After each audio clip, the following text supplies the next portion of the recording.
The muddled and mixed messages on the U.S. economy, the administration, the Fed, and the markets all weigh in.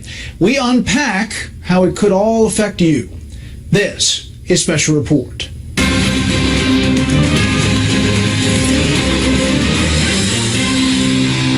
Good evening. Welcome to Washington. I'm Bret Baier. One thing is clear tonight. The U.S. economy is growing very slowly. In fact, by only 1% in the first half of 2016. That said, the signals coming from the financial community on this Friday night are confusing to say the least. The GDP, the government's best indicator of economic growth, is practically at a standstill. But the woman in charge of the government's monetary policy and whether interest rates will be going up apparently does not really believe that the economy is stalled. And Wall Street does not know what to make of all of it. Fox Business Network senior Washington correspondent Peter Barnes is in Wyoming tonight, where the financial experts are doing a lot of listening and a lot of talking. Despite weak economic growth this spring, the Federal Reserve thinks the economy is actually getting stronger. So now it's saying get ready for a slight boost in interest rates soon on car loans, home equity loans, some mortgages, and business loans. The Commerce Department reported Friday the economy grew at just 1.1% in the second quarter, but some Fed officials meeting in Wyoming for an annual conference downplayed the number, saying it was weakened by companies temporarily investing less in their inventories of products amid healthy consumer spending. If you exclude that, you look at real final sales, you see a more encouraging picture, a picture of a kind of steady, moderate growth economy. The picture includes strong job growth in the last 2 months, more than 500,000 new jobs and unemployment at 4.9%, and slightly higher inflation that comes with a better economy, but which the Fed wants to keep under control. A small hike in the Fed's benchmark rate, just 0.25%, could come as early as the Fed's next policy meeting in September. In a speech at the conference, Fed Chair Janet Yellen said, quote, "In light of the continued solid performance of the labor market and our outlook for economic activity and inflation, I believe the case for an increase in the federal funds rate has strengthened in recent months." But critics say the Fed should wait until the job market is even stronger. If you decide that we're at maximum employment now and you intentionally slow down the economy, you'll be leaving us behind, pulling up the ladder right after you've climbed it. Now, some analysts question whether the Fed would actually raise rates before the election. It has its next policy meeting in September, then it has another one in November, a week before the election, so it could delay a rate increase until its meeting in December or even later. But the Fed says it sets rates based on data, not politics. Brett? Peter Barnes, live in Wyoming. Peter, thank you. Here are the numbers from Wall Street today. The Dow was down 53. The S&P 500 lost 3. The Nasdaq gained 7. For the week, the Dow lost 0.8 of a percentage point. The S&P 500 dropped 2/3. The Nasdaq fell 1/3. We have spent considerable time on Special Report talking about things promised but not delivered by politicians in both parties. This story is about something promised by President Obama with a twist that weaves together a horrible killing and White House hostage policy. Correspondent Kevin Cork explains from the White House. As you won't know, it'll be an anonymous donation, but I will. I'm still waiting. That is Carl Mueller, crestfallen that the President of the United States had failed to make good on a personal promise to donate to a nonprofit group honoring his daughter Kayla, the young American held hostage by ISIS for more than a year and a half before it's believed she was killed by the terror group. Hasn't been such a donation? No. I'm still waiting for that donation, Mr. President. Mueller telling ABC News it was a promise the president made more than 17 months ago, which makes the lack of timely follow-through all the more puzzling. After all, the president's 2015 tax records show he and Mrs. Obama gave to 34 charities last year, over $9,000 to Fisher House, $1,500 for Habitat for Humanity, even $1,000 to the University of Hawaii Foundation. In all, about $64,000 to charity, but not a single penny to Kayla's hands. Americans. The foundation established in the memory of the aid worker who was kidnapped from a Doctors Without Borders hospital in Aleppo, Syria. White House officials today say they couldn't explain the delay, but promised a donation was forthcoming. The foundation that Kayla's hands, that's been established in her memory, is certainly the kind of foundation that the President and First Lady have supported in the past, and I would anticipate that they would make a financial contribution to continue supporting it. Mueller's death stoked a national debate over the lengths to which families should be able to go to pursue the release of loved ones held captive. And as part of a rigorous White House review of the administration's hostage policy, the President clarified that U.S. policy does not prevent families from communicating with hostage takers. But experts believe paying ransom, even for family members, simply isn't in U.S. interests. This is one of those classic cases where the instincts, the human instincts of an individual family can run against not merely the wishes of the U.S. government, but the interests of the American people. The argument being that if you pay ransom, you're simply going to encourage other bad actors all over the globe to kidnap Americans. Now, it's important to point out, Brett, the Muellers suggested that someone in the administration told them they'd be prosecuted if they paid a ransom for their daughter, Kayla. But the White House said today that is not their policy. Brett? Kevin Cork live on the North Lawn. Kevin, thank you. Now to the campaign trail. Donald Trump has just finished a meeting with Hispanic leaders at a roundtable session in Las Vegas. It was closed to the press. Most experts listening to Trump over recent days believe he's betting that changing his stance on immigration, or the way he talks about it, will get him new votes from Latinos, while not alienating the base that gave him the nomination. It is a big gamble. Chief Political Correspondent Carl Cameron with the Trump campaign in Las Vegas.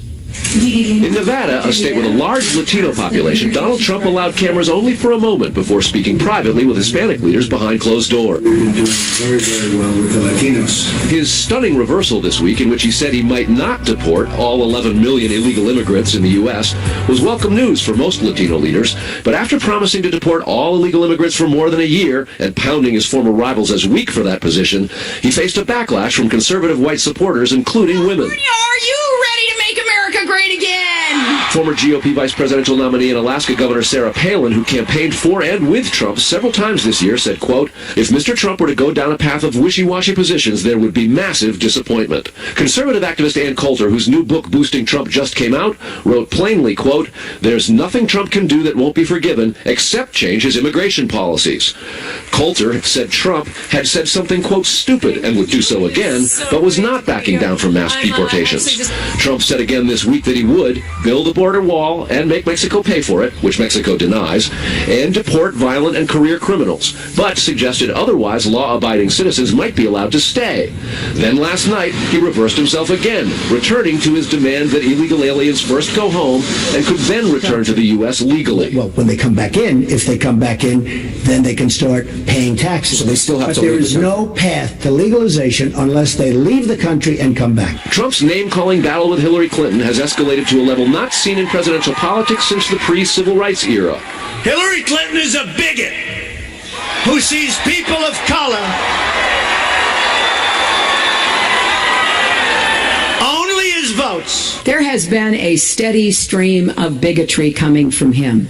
This is someone who retweets white supremacists online. Asked in New Hampshire if he wants the support of white supremacist voters, Trump said no and quickly changed the subject. Quote, "I don't at all, not at all. And I will tell you, this is not about hate, this is about love."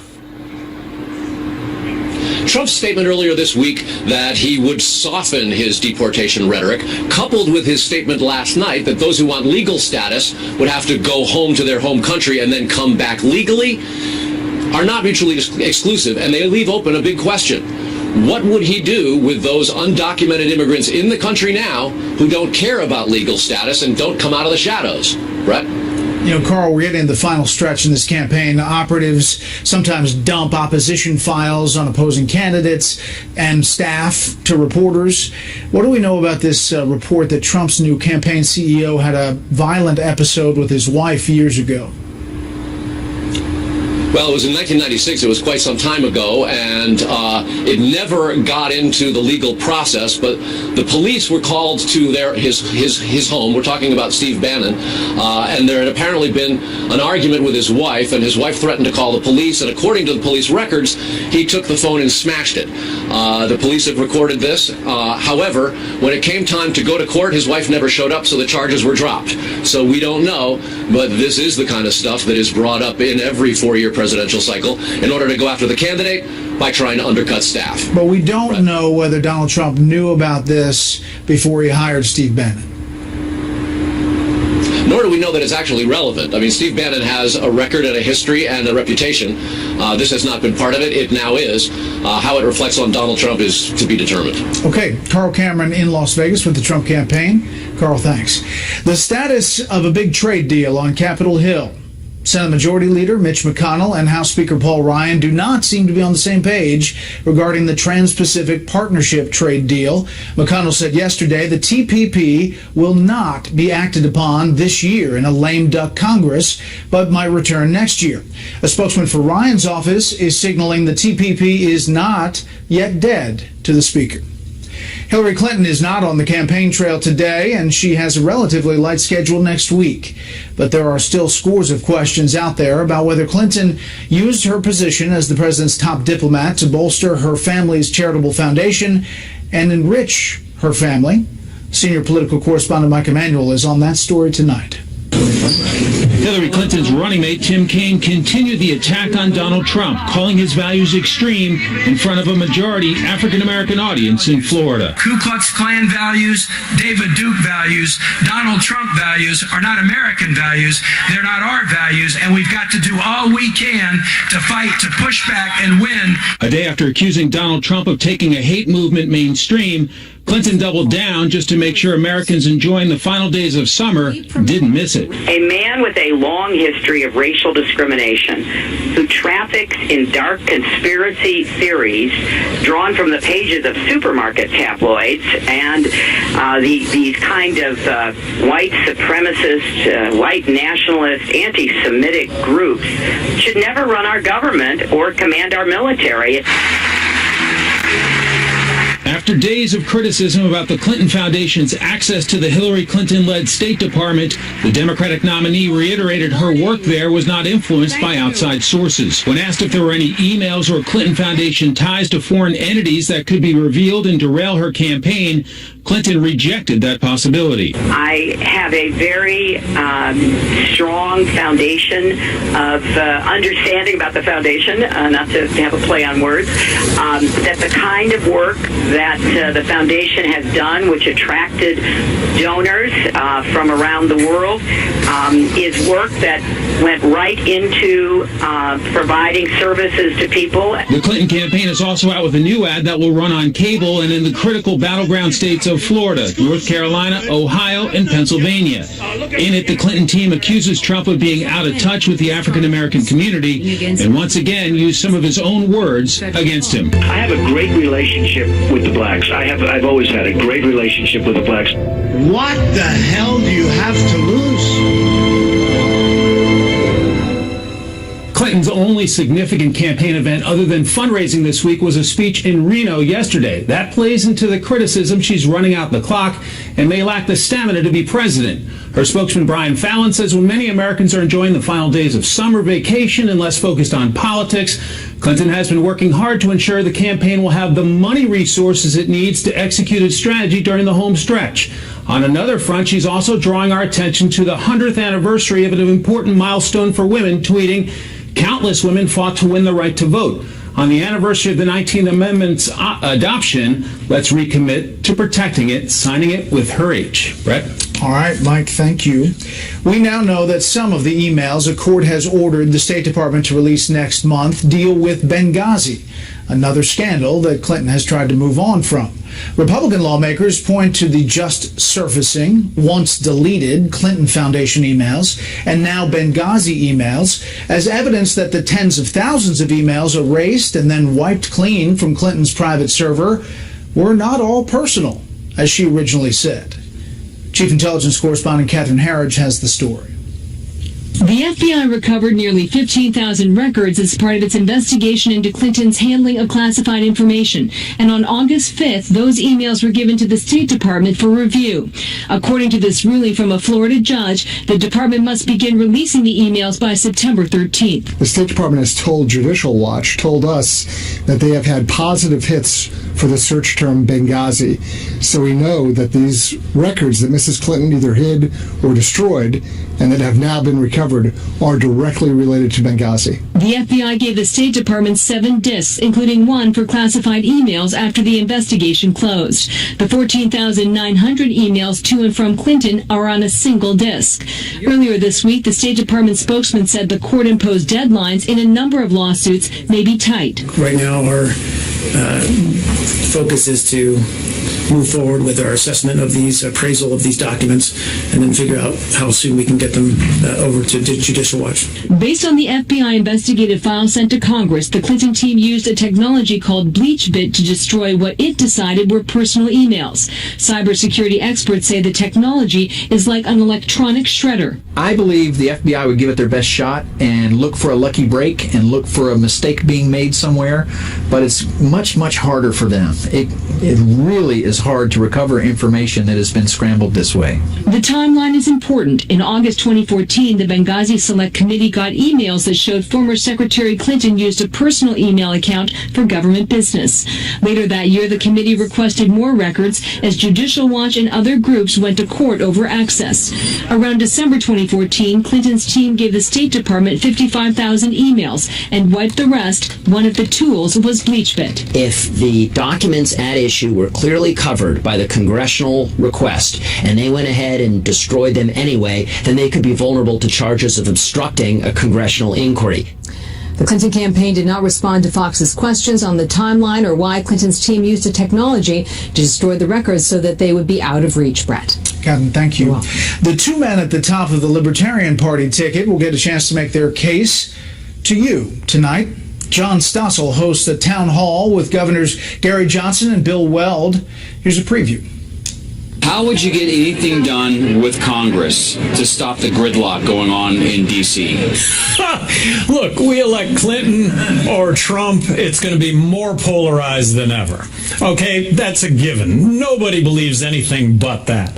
So suppose you have a couple of libertarians, former Republican governors, having served in heavily Democrat states, gotten reelected by big margins, in the middle with a bipartisan administration. Democrats, Republicans, Libertarians, everybody libertarian-leaning, calling out both sides to come to the middle to address the issues that we do have. Libertarian Town Hall, 9 p.m. on Fox Business Network. John Stossel is with us from New York. Hi, John. Hi, Brett. How'd it go? What's your takeaway? My takeaway is that these two guys are certainly better than Trump and Hillary, and it's just surprising that in a year when so many people are not happy with a crook or a crazy person, that they don't even know that a third party exists. We took a picture of Johnson out on the street, and most people said, who? Who's he? We're having a problem with your microphone, believe it or not. It's Washington to New York, not that tough, but we're looking at some video of Gary Johnson. Is there a sense that they're in it to win it? If I find the microphone, I could tell you, but somehow lost it. Yes, there is a sense that they are in it to win it, and they are very optimistic. They think they're going to get into the debate, although you have to get 15%, and they're around 10 now. The debate commission has excluded them so far, but the debate commission is not some neutral group. It's run by Republicans and Democrats. Last thing, is there a sense that one issue sticks out for these governors, both very successful Republican governors in blue states when they were running? No, not one issue. Two, perhaps. That jobs don't come from government. Jobs come when there are predictable rules that everyone understands, and government should largely get out of the way. And secondly, defense. A lot of people view libertarians as dangerous isolationists, but they say, we're not isolationists. We want to engage with the world. We just don't want to try to control the world. And Johnson says tonight that every intervention since World War II has left us less safe, not better off. Well, we can see it tonight, 9 p.m. Eastern Time on the Fox Business Network. John, as always, thank you. Thank you. You can also see Governor Johnson on Fox News Sunday with Chris Wallace this weekend. Check your local listings for times. Up next, two of the big Senate races that could decide who wins the Senate majority in November. First, here's what some of our Fox affiliates around the country are covering tonight. Fox 23 in Portland, Maine, with a profane voicemail from the state's Republican governor directed at a Democratic lawmaker. Governor Paul LePage unleashed the tirade after being told that Democrat Drew Gatine had called him a racist. Gatine denies that. LePage has since apologized for his language and dismissed all the calls for him to resign.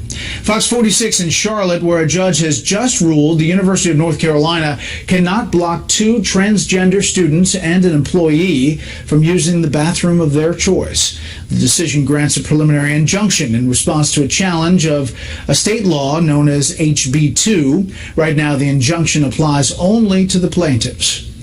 And this is a live look at Miami from our affiliate, WSVN, a cloudy Miami there. One of the big stories there tonight, the governor and local officials meet to discuss how to handle the Zika virus during the rainy season. Rick Scott is urging residents to get rid of standing water in which mosquitoes can breed. There have been 42 cases of locally transmitted Zika in Miami. Today, the FDA asked blood donor locations to test for the virus. That's tonight's live look outside the Beltway from Special Report. America's election headquarters in depth tonight. Two of the key races in this fall's battle to control the U.S. Senate. First up, Ohio, where the incumbent Republican is hoping to keep his job by, in part, keeping his distance from the presidential nominee. Here's senior correspondent Mike Tobin. Nobody can compete with the United States of America when we're given a fair shot. In a state flooded with political ads, the Republican senator has managed to separate himself from his party's presidential nominee because he has to. Hey guys, how are you? Rob Portman and outside groups supporting him have done that largely by outspending his Democratic challenger, the former governor of Ohio, Ted Strickland. Approximately $32 million has been spent against me, and most of it has come from the Koch brothers and Karl Rove and their affiliates. Portman beat Strickland in fundraising more than 6-1. The Real Clear Politics average also puts the Republican up in the polls almost 7 points. That's a contrast to how the presidential race is sizing up in Ohio. Hillary Clinton polls ahead of Donald Trump 4.8 points in the Buckeye state. So while the debate does drift into discussions about the economy, the Democratic Senate hopeful takes every opportunity to connect Portman to Donald Trump and each misstep of the Republican presidential nominee. Rob Portman is continuing to wrap his arms around Donald Trump. Donald Trump is Rob Portman's biggest problem. You know, that Donald Trump is the biggest factor in how this race is going to go in Ohio. And he's also, you know, apart from being a force in the race, he is an attention-sucking machine. Saying if Strickland wanted to campaign against Trump, he should have run for president. A spokesman for Portman separates the incumbent from other Republicans, highlighting Portman's endorsement from the Teamsters, coal miners, and the Fraternal Order of Police. The highest-profile Republican he will appear with is Governor John Kasich, who has refused to endorse Trump. I decided a long time ago, long before we knew Donald Trump would be the nominee, we were going to do our own independent campaign. A spokesman for Strickland says avoiding Donald Trump isn't enough. He called Portman cowardly and pathetic for not standing up to the billionaire. In fact, unlike Governor Kasich, Portman has endorsed the tempestuous presidential candidate, the spokesman saying he still doesn't want Hillary to win. Brett, back to you. Mike, thank you. Now to Florida, where Republican Senator Marco Rubio represents a major target for Democrats seeking a U.S. Senate majority. Here's correspondent Phil Keating. If Democrats are going to retake control of the U.S. Senate, Florida's seat held by Republican Marco Rubio is considered a critical must-win. And the Democrats running to do just that include two sitting congressmen. third-termer Alan Grayson, and second-termer Patrick Murphy. Once a registered Republican, he calls himself fiscally conservative and socially progressive. He narrowly unseated GOP incumbent Alan West in 2012. Grayson's one of the most liberal members of Congress and famously belittled Republicans during the health care debate. Here it is, the Republicans' health care plan for America. Don't get sick. He's also been the subject of ethics investigations. For that, Senators Harry Reid and Chuck Schumer have asked him to drop out. Grayson's ex-wife also made domestic abuse claims against him, which Grayson staunchly denies. 26 Grayson bills passed the House, passed the Senate, were signed into law by the President of the United States. As far as I know, I don't think Patrick has even passed a single bill through the House, much less through the Senate or signed into law by the President. He's been a legislative zero. I think I've been a legislative hero. Political fact-checkers rate Grayson's legislative claims as inflated and mostly true. And that's Congressman Grayson. That's what he's known for, is a lot of bully and bluster and name-calling. Murphy supported by President Obama and the party establishment. He's been accused of inflating his resume and buying his way to Congress with family money. And I'm proud of my voting record, protecting programs like Social Security and Medicare, protecting a woman's right to choose. These are some of my top priorities. But at the same time, addressing climate change. Political science professor Kevin Wagner says the biggest challenge for these Democrats versus Rubio is name recognition. The good news for Murphy and even Grayson is that they're not really that well known in the state, so they still have a chance to sort of build up, how they want to be seen and what they want to be seen like. Three other Democrats in this race are all polling below 5%. And while Rubio also has a primary challenger, at this point, both he and Murphy are already campaigning against each other. And polls are showing that matchup will be close and competitive. Brett? Phil Keating in Miami. Phil, thank you. Now a follow-up. Fox News has learned of a second State Department investigation into the mysterious deletion made to the department's video of a December 2013 press briefing. The censored material, covered up with a white flash, featured our own James Rosen questioning then spokeswoman Jen Psaki about Iran, and Psaki appearing to condone the practice of lying to the press to preserve secret negotiations. Last week, the State Department's top attorney issued a report concluding that after interviewing 34 State Department employees, he could not determine if the deletion was deliberate or accidental. Now, state's top internal auditor, the Inspector General, confirms that his office has conducted its own probe, also interviewing witnesses, but saying it has reached the same dead end. House Oversight Chairman Jason Chaffetz tells Fox News congressional Republicans will be demanding access to the raw investigative files of both offices. A U.S. defense official tells Fox dangerous confrontations between the American Navy and Iranian vessels are up by more than 50% so far this year.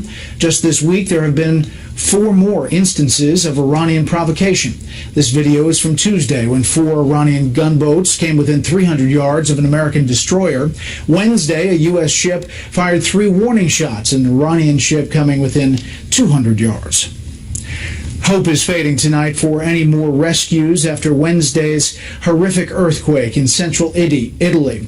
Correspondent John Huddy is in Norcia, Italy tonight. The earth continues to shake in central Italy. A magnitude 4.8 aftershock today rocked the towns and villages leveled by Wednesday morning's earthquake.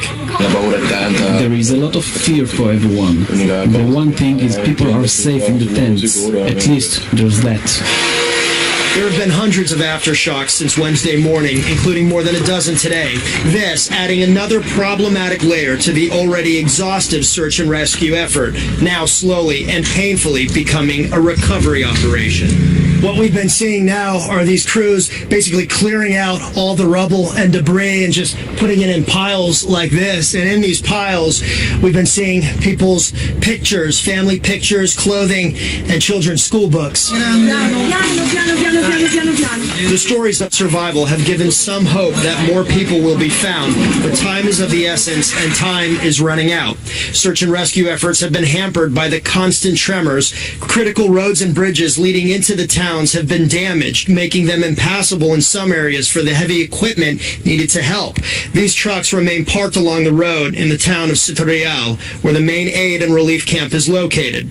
Town Mayor Francisco Anelli told me the firefighters and search teams here are exhausted but undeterred. Yes, it's very difficult because it's a terrible history for our area. We have so many missing people, so many died people. Is horrible, and the firefighters are working very hard to rescue missing people. And officials are still trying to get a handle on exactly how many people remain missing. That said, it is early Saturday morning now here in Italy. The government has declared today a day of mourning for the earthquake victims. This, as we've learned, that the death toll has now climbed to 281 people confirmed dead. Brett. John Huddy, live in Italy. John, thank you. A major ruling today by France's top administrative court has overturned a ban on a particular type of swimsuit on one of its resort beaches. Reporter Kitty Logan tells us why something that sounds so trivial is so important to so many people. The debate over what not to wear on the beach has gone global. Yesterday, women demonstrated outside the French embassy in London in a variety of beachwear.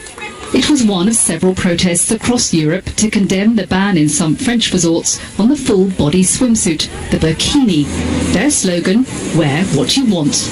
It was this image which first sparked worldwide fury. French police apparently asking a woman on a beach to remove her long-sleeved clothing. The rule was established by local mayors, but two human rights groups legally challenged it. And today, France's top administrative court backed their case and suspended the ban. There are a principle which is the freedom of religion. There will be a violation to this freedom. The court ruling applies to the coastal town of Villeneuve-Loubet, but it will set a precedent for 30 other French resorts, which also banned the burkini. This isn't welcome news for the supporters of the ban, including French presidential candidate Nicolas Sarkozy. I ask for a law forbidding it in the entire territory of the Republic. France has suffered a series of extremist attacks recently, but it was the Nice truck attack in July which sparked concerns about beach security. Local mayors say the outfits, often popular with conservative Muslims, might make other beachgoers nervous. But lawyers believe women's choice of beachwear now won't be determined by authorities. There is no other appeal, so it will be the last decision in France about this topic, and we can say that it's the end of the arguments. But at least one mayor has already refused to suspend his own localized ban on the burkini. The burkini ban has exposed a rift not just in the French government, but in society itself. Critics say enforcing it can only worsen religious tensions, but the debate is far from over. Brett? Kitty Logan in London. Kitty, thank you. We will talk about the increasingly nasty tone of the presidential race and where we are. A little more than 70 days away from the election. The panel joins me after a quick break. Neither my husband, my daughter, nor I have ever taken a penny of salary from the foundation. My work as Secretary of State was not influenced by any outside forces. What we now have with these emails coming out from Citizens United and from Judicial Watch is very, very clearly that if you are a foreign oligarch who gave money to the Clinton Foundation, the way to get access, the way to get meetings with people, the way to get action on specific items was to email the Clinton Foundation and to have them contact the State Department. The author of Clinton Cash there, and Secretary Clinton this morning talking about the emails, and as we reported, more are coming out soon by September 13th. This is how the week started, with a focus on that. It kind of evolved towards the end of the week. As you look at our average, this is the special report average of polls. These are polls that we trust and look at, and this is the average of polls, and you can see with all four candidates there, Clinton is up 7.2. There have been other polls out recently, tracking polls like the LA Times that have Donald Trump up 1 or 2, but these are the polls that we're looking at for the averages. Let's bring in our panel. Charles Hurt, political columnist for the Washington Times, Julie Pace, White House correspondent for the Associated Press, and syndicated columnist Charles Krauthammer. Okay, Julie, let's start with Clinton and the week that she's had. What about it? Did she shake the email story? It's obviously there are more things that are yet to drop. I don't think she shook the email story, and I don't think she's going to be able to shake the email story. And I think that acknowledgement from the campaign may be starting to sink in for them. They really thought that this would be behind them by this point. It's not going to be, because we're going to have new emails that are going to be dropping really right before her first debate. And I think this just really gets to why this has been a continual problem for her, because this was a year ago when this first came up. There were opportunities for the Clinton campaign to put everything out there, and they didn't put everything out there. It's just a slow drip, and she's going to be answering these questions basically through Election Day. Here is Chris Farrell from Judicial Watch, which, by the way, has been doing an amazing job in trying to press for the release of some of these documents, and they've been successful. Out of the total universe of documents that the FBI recovered and turned over to the State Department, the State Department has told Judicial Watch, told us that they have had positive hits for the search term Benghazi. So we know that these records that Mrs. Clinton either hid or destroyed and that have now been recovered are directly related to Benghazi. All right, so just to be clear, everybody understands. So these are, Charlie, the emails that were deleted, the 30,000 that originally she and her attorneys said were personal. Then we find out that there were Clinton Foundation emails in that batch that dealt directly with the State Department and her interaction with aides. Now we're finding out that there are Benghazi emails in this batch yet to be released September 13th. And we find out that she not only erased and deleted the emails, but she wiped it clean with something called BleachBit. It's when you look around, and I'm always reminded of this when people get frustrated with Donald Trump. This is the reason why the people's regard for institutions in America, but more than anything, the federal government and politicians, is at an historic low. The Clintons, Hillary Clinton has proved here that she will shamelessly tell lies. She will lie about lying, and then she will lie about lying about lying. I think that there comes a point where obviously her support, her core supporters are not going to defect from her, in part because because they're so appalled by Donald Trump. But it really it's become a shirts versus skins sort of thing, and there's not going to be any debate. And what we saw with that extraordinary speech accusing Donald Trump of being a racist and trying to promote racism and stuff like that, I think that's going to be what we have to endure for the next 74 days. And that, for a lot of voters I talk to, is depressing.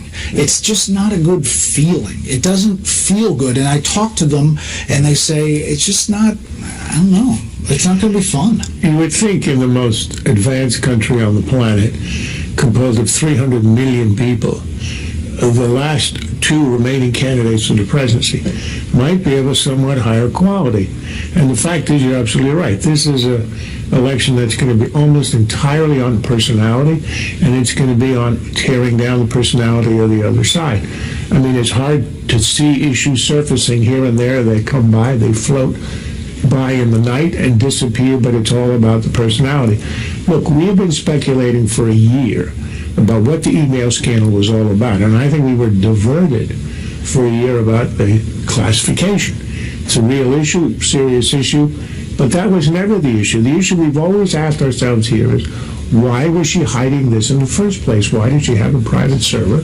Obviously, it was concealing. What was she concealing? And the most obvious possible answer was the foundation. Now we are learning that exactly is what it was. As Schweitzer said, normally you give money to a candidate, for a political candidate, and you get access. We understand that. The foundation was the stand-in for a campaign. She wasn't campaigning, she was Secretary of State, and you bought access. And that in and of itself, it's not illegal, but it's corrupt. The campaign obviously is pushing back hard, saying the foundation does amazing things around the world, and even to the point where Chelsea Clinton is going to stay on, even if her mother wins the White House. I want to turn to Donald Trump and his interview last night on CNN and this whole 2-3 day story on immigration. There certainly can be a softening because we're not looking to hurt people. We want people.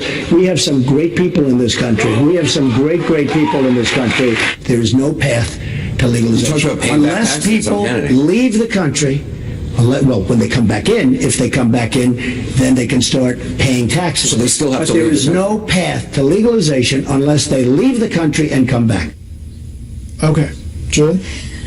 Well, the only thing I know about Donald Trump's immigration policy this week is that I have no idea what his immigration policy is. I think you can only assume, based on what he said last night, that he, for whatever reason, is not comfortable with the idea of softening, which he himself brought up. This was not media trying to interpret things that he was saying. He put this out on the table. He got some pushback from some of his core supporters, and it appears like he is now back to where he started off, which is with this idea that you would deport people who are here illegally right now, give some of them an option to come back in. But this is in a lot of ways classic Donald Trump. He talks out of both sides of his mouth. He puts a couple different ideas out there and leaves it to the voters to decide which of those things they want to latch onto. Now, Charlie, the campaign says there is going to be an immigration speech. We don't know exactly when it's going to be. He said last night it's going to be next week, where he lays out all the specifics. But there would be a laying out of specifics at some point, one would think. Well, but early on, very early on, a year ago, he laid out basic tenets of his immigration plan, and it is why so many people, felt very comfortable with him on a policy level in the primary. What he has done now is he's fallen into what you could call the amnesty trap that Republicans always fall into when they decide they want to talk about everything past the issue of doing the wall and fixing visa. But let's just be honest. The point is you're not going to be able to deport 11 million plus illegal immigrants. You can talk all around it. But the physical logistics of getting those people out of this country just are not logistically possible. Absolutely, but that is exactly the point. And to be a guy like Donald Trump, selling himself as someone who is a very strategic deal maker, it is a stupid strategy to talk about that next step. Just talk about the first step and get that done. And one thing that I think that people privately, conservatives kind of talk about is, well, if you did get that done and you did seal the border and you did fix the problem so we don't do this again the way we did it in 1986, if you did that, then suddenly the existing illegals here now, they'd be in a better position to get a much better deal out of it because people aren't so angry about the fact that the problem still exists. We'll see how far this story continues. It seems like it's worked its way through this week. At the end of this week, next up, the Friday lightning round, which will be lightning. Wyoming, and essentially said that there's solid performance and that she is considering an increase of in the federal funds rates, which means interest rates. We're back with the panel, lightning round, and I mean lightning. Charlie, U.S. economy. If we learn nothing else in 2012, it is that the economy, a president can still win in a bad economy, even if they're willing to play class warfare and stir racial politics. But we have no clue really where. It seems so mixed. That's the takeaway from today. I think this seemed very contradictory. On the one hand, showing that growth has been slower, and on the other hand, the Fed saying that the economy is strong enough to be considering a rate hike. And so I think that we have to wait for a few more economic indicators, but it's definitely a bit of contradiction today. Okay, another story following today. In France, they've overturned this ban of the burkini. This is the bathing suit that is essentially a burqa, and it's just fun to say, burkini, but it has been overturned, and they can wear them now on the beaches. Look, the ban on this was always ridiculous. It was a great overreaction. The burkini actually is a way for people who want to be traditional and yet modern as a compromise. It should have been allowed. It's well that it was overturned. The French are secular, but this is ridiculous. Winners and losers. Charlie, winner first. The winner would be Iran. They own the Middle East now, I think. Loser, post-racial America. Winners and losers. My winner is Kellyanne Conway, Trump's new campaign manager, who's getting much of the credit for his somewhat improved performance over the last week or so, and also gamely tried to explain his immigration policy this week that none of us can really understand. And my loser, because I can't let go of the Olympics, is Ryan Lochte, who saw his sponsors drop him this week after this fake robbery story. So does he go back to Brazil? I don't think so. I don't think so. Winners and losers. Winner is alt-right. Until yesterday, it was a fringe of a fringe that nobody had ever heard of. Because it was the feature of the Hillary Clinton speech, it's gotten more attention than ever in its history. It got its national launch. Loser, Bernie Sanders, he tried to found a movement out of his campaign called Our Revolution. Half the staff quit within 2 days. Bernie, you are not meant for greatness, I'm sorry to tell you. Winners and losers there on Friday. Up next, your Friday feedback and a special little goodbye. Something we'll be doing every Friday. During Carl Cameron's report on Donald Trump's meeting with Hispanic leaders in Las Vegas, we asked you if softening his policy or tone on immigration will hurt him. Kimber writes on Facebook, his policy on immigration was one of the reasons so many Americans supported Trump at the beginning of his campaign. If he changes his position now, voters could become very confused and apathetic about the campaign. Mr. H-Man tweets, Trump is acting like a business owner by reassessing the immigration problem and will come up with the best answer. Tony tweets, it's not going to hurt him at all. Secure borders, deport criminals, and enforce our laws. Running down 11 million illegals is not practical. During Mike Emanuel's report on the Clinton campaign, we asked if the candidate is being smart to avoid public appearances and news conferences specifically. Diana from Facebook says Hillary is in the position she doesn't have to hold press conferences or answer questions, thanks to the mainstream media who are not pressing her to answer questions. JCB287 tweets, it's working for her. Why the public allows it should be the question.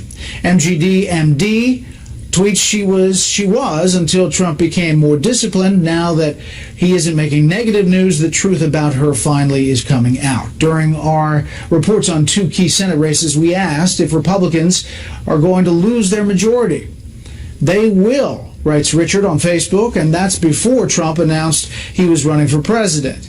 And we go to Twitter, and Pizza Mike says Republicans lost their party when they went back on their pledge, leaving Trump out to dry will be their demise. That is your Friday feedback tonight. As I said, we're going to do it every Friday. Finally tonight, the Facebook video that has been viewed more than 5 million times.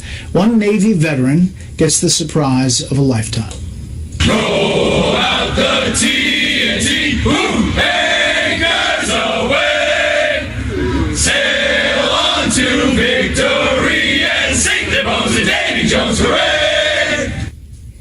Anchors Away is what they're singing to 98-year-old Ernest Thompson. The Pearl Harbor survivor was a regular visitor to the USS Iowa Museum located near his Southern California home. But when a recent injury kept him from making the trips, the Navy decided to come to him, marching up his street, singing the Navy's official song.